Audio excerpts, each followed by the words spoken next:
Hello बच्चों, पिछले videos में मैंने आपको बोन का स्ट्रक्चर के बारे में एक्सप्लेन किया था और जॉइंट्स के बारे में एक्सप्लेन किया था। और आज मैं एक्सप्लेन करने जा रही हूँ कि बोन्स किस तरीके से मूव करती हैं। तो बच्चों, बोन्स तो खुद से मूव नहीं कर सकती क्योंकि ये स्टिफ होती हैं, बट ये बोन्स जो होती हैं वो आपस में एक दूसरे से कनेक्टेड रहती हैं एक टाइप के बैंड से, जिनको हम टेंडन्स बोलते हैं। और इनसे मसल्स जुड़ी हुई होती हैं और इन मसल्स के कंट्रोल की वजह से ही हमारी बॉडी के पार्ट्स मूव कर पाते हैं। तो मसल्स में 2 सेट्स ऑफ मसल्स प्रेजेंट होती हैं, बाइसेप्स एंड ट्राइसेप्स। आप स्ट्रक्चर में देख सकते हैं।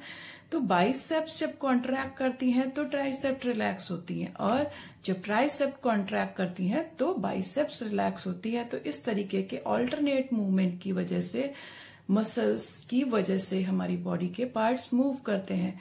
जैसे कि अगर अपने हैंड को हम पुल करें तो उसके लिए क्या होगा कि ऊपर प्रेजेंट, जो हैंड के ऊपर प्रेजेंट बाइसेप्स हैं वो कॉन्ट्रैक्ट होंगे, और उनके कॉन्ट्रैक्ट होने की वजह से हमारा हैंड ऊपर की तरफ पुल हो जाएगा।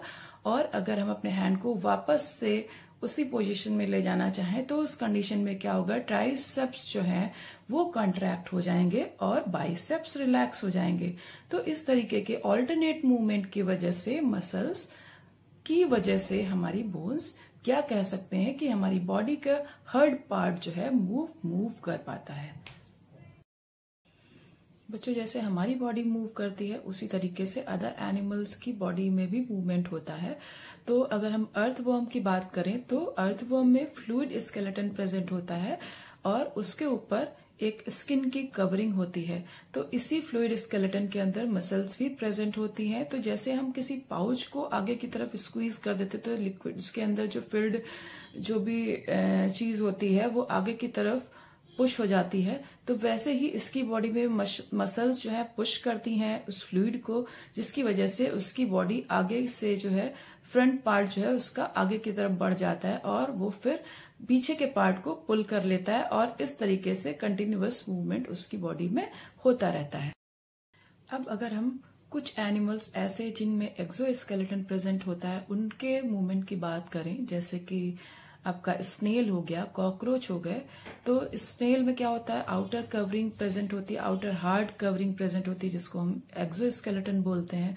और इसकी बॉडी में स्ट्रॉन्ग फूट मसल्स प्रेजेंट होती है, मतलब उसकी बॉडी के नीचे जो फूट प्रेजेंट होते हैं उनमें स्ट्रॉन्ग मसल्स होती हैं, और इन मसल्स की वजह से ये अपनी बॉडी को आगे की तरफ पुश करता है, फिर पीछे के पार्ट को पुल कर लेता है। इस तरीके से वेव लाइक जो है मूवमेंट इसके बॉडी के अंदर प्रेजेंट होता है।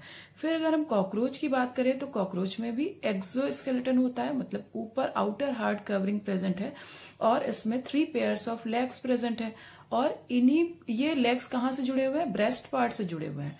तो ये ब्रेस्ट पार्ट में स्ट्रॉन्ग मसल्स प्रेजेंट होती हैं जो कि इसके लेग्स से जुड़ी हुई होती हैं, और जिसकी वजह से ये अपने लेग्स को इन मसल्स के, इन स्ट्रॉन्ग मसल्स के कॉन्ट्रैक्शन और रिलैक्सेशन से इनकी जो है कह सकते हैं कि लेग्स भी मूव करते हैं, और उसी तरीके से इनके विंग्स भी वर्क करते हैं। विंग्स से भी मसल्स जुड़ी हुई होती हैं जिससे ये फ्लाई कर सकते हैं। फिर अगर हम कुछ और एनिमल्स की बात करें जिनमें एंडोस्केलेटन प्रेजेंट होता है, जैसे फिशेस होती हैं, तो फिशेस में एंडोस्केलेटन प्रेजेंट होता है।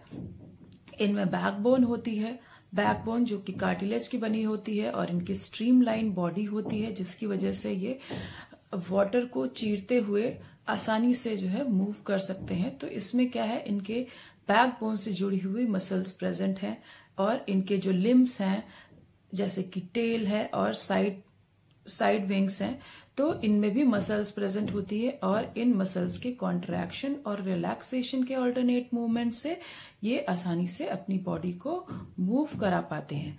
और फिर अगर अदर एनिमल्स जिनमें जो है वर्टिब्रल कॉलम प्रेजेंट होती है, जैसे कि हम स्नेक की बात करें तो स्नेक में भी ऐसे ही होता है। स्नेक में कोई लिम्स तो प्रेजेंट है नहीं, उसके हाथ और पैर तो होते नहीं है। लिम्स मैंने आपको बताया था जो आउट ग्रोथ होती है, जो मूवमेंट में हेल्प करती है।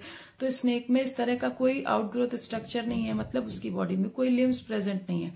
लेकिन इसकी बॉडी में वर्टिब्रल कॉलम प्रेजेंट है जिससे मसल्स जुड़ी रहती हैं, और इन्हीं मसल्स की वजह से क्या होता है, ये बॉडी को आगे की तरफ पुश करते हैं और वेव लाइक मोशन मूवमेंट जो है, कॉन्ट्रैक्शन और रिलैक्सेशन, क्योंकि इनकी जो बैकबोन है या कह सकते हैं वर्टिब्रल कॉलम है, इसमें जो है लूप्स फॉर्म होते हैं। इनकी मसल्स थोड़ी दूर दूर हैं और ये इनके लूप्स जो है 1 बाय 1 जो है कॉन्ट्रैक्शन और रिलैक्सेशन करते हैं, जिसकी वजह से इसकी बॉडी आगे की तरफ मूव करती है और लूप फॉर्म करती है।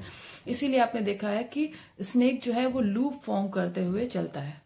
तो उसका मूवमेंट लूप फॉर्म करते हुए इसीलिए होता है क्योंकि इसकी मसल्स जो है इसके वर्टिब्रल कॉलम से जुड़ी हुई हैं। और बच्चों, अगर हम बर्ड्स के मूवमेंट की बात करें तो बर्ड्स में इनके चेस्ट मसल्स बहुत ही ज्यादा स्ट्रांग होती हैं और इनकी चेस्ट मसल्स से जुड़े हुए विंग्स होते हैं जो कि इनकी मसल्स में कॉन्ट्रैक्शन और रिलैक्सेशन करवाते हैं, जिसकी वजह से क्या होता है, इनके ऑल्टरनेट कॉन्ट्रैक्शन और रिलैक्सेशन की वजह से ये अपने विंग्स को मूव करा पाते हैं और ये ऊपर की तरफ फ्लाई कर पाते हैं। और भी इनकी बॉडी में स्पेशलिटीज प्रेजेंट होती हैं। इनकी बोन्स हॉलो होती हैं, चेस्ट बोन इनकी बहुत स्ट्रांग होती है, पीछे टेल पार्ट प्रेजेंट होता है जो कि क्या होता है, इनको डायरेक्शंस लेने में हेल्प करता है। और इनकी भी स्ट्रीमलाइन बॉडी होती है जिसकी वजह से ये हवा को चीरते हुए तेज स्पीड से जो है फ्लाई कर सकते हैं।